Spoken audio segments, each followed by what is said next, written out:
7 Worst Movies on Netflix right now. Number 7. Electric State.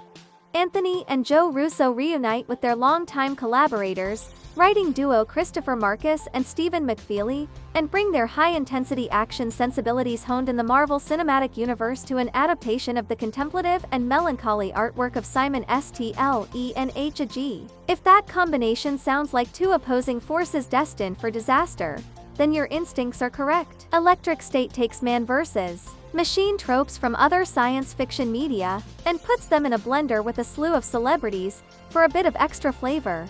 But it ultimately ends up being just a generic slurry, composed of movies we've already seen. However, despite the overall shortcomings of the film, the ensemble cast is giving their all to their robot personas, especially Woody Harrelson, Jenny Slate, and Anthony Mackie. Another silver lining of this movie is that it gives me an excuse to continue singing the praises of Stlenhag's original, beautifully intricate artwork.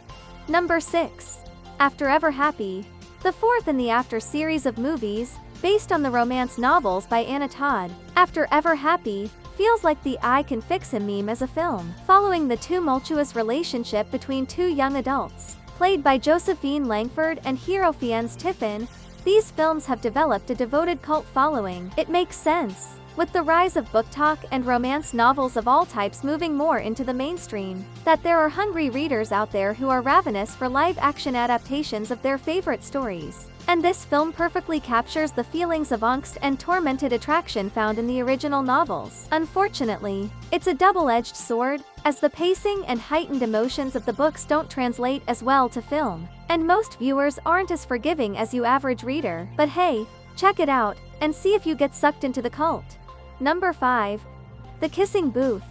Another one for the romance book readers out there is The Kissing Booth, based on the book series by Beth Reckles. This first installment of the trilogy follows Joey King as a high school girl who falls for her best friend's brother, which is a big no-no in their friendship, so much so that they made an official rule about it. The film is racked with cliches and a pretty heteronormative framework, which is fairly common in traditional romances and media. However, there is a bit of nostalgia to the story for any fans of teen romance as a genre that feels reminiscent of Degrassi, The Next Generation, or Beverly Hills, so the cult following on this one also has a good number of devotees.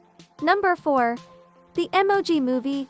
After the success of Disney's Wreck-It Ralph and Inside Out, studios were eager to make their own kids' film that explores the inner world of something we interact with every day. The Emoji Movie was Sony Pictures' attempt to throw their hat in the ring. This star-studded animated feature tries to breathe life into our modern-day technological hieroglyphics by telling the story of an emoji that wants to be more than one expression. Again, I am not a child, so there needs to be more than poop emoji jokes and surface-level themes about being capable of more than your lot in life.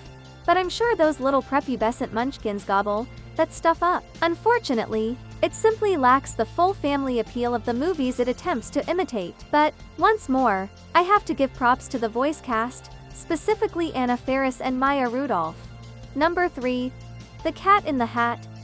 Another inconsistent film born from the success of another movie in the same arena, The Cat in the Hat is a strange venture that tries to capture the outlandish nature of a children's book that feels impossible to translate into live action. The beloved adaptation of How the Grinch Stole Christmas starring Jim Carrey that sparked Dr. Seuss fever was effectively lightning in a bottle that, according to many behind-the-scenes stories, is a miracle it even exists, so it makes sense that the studio would have a hard time pulling it off twice. Between the tonal whiplash, the nonsensical plot, and the strange adult jokes littered throughout, the movie is a hard sell that never really settles into what it wants the audience to feel at any given moment. It's a shame because I kind of liked Mike Myers as the chaotic cat. Number 2. Madam Web. Speaking of tonal whiplash, Madam Web is an odd entry into Sony's Spider-Man adjacent film universe that often feels like a few different movies stitched together. Part road trip film, part time warping mystery, and part superhero origin story. The movie follows Dakota Johnson as she ascends to her throne as the titular Spider-Man antagonist and master of the webs of fate. At least that's what the movie wants us to believe. But the bulk of the story takes place before anyone has their powers. Johnson's character is tasked with protecting 3 young women, played by Sydney Sweeney, Isabella Merced, and Celeste O'Connor, who will one day defeat the movie's villain, played by Tara Raheen. Why the movie isn't just those three Spider-Women battling against an evil version of the web-slinger the whole time is beyond me. But that definitely would have been cool. Number 1. Cats.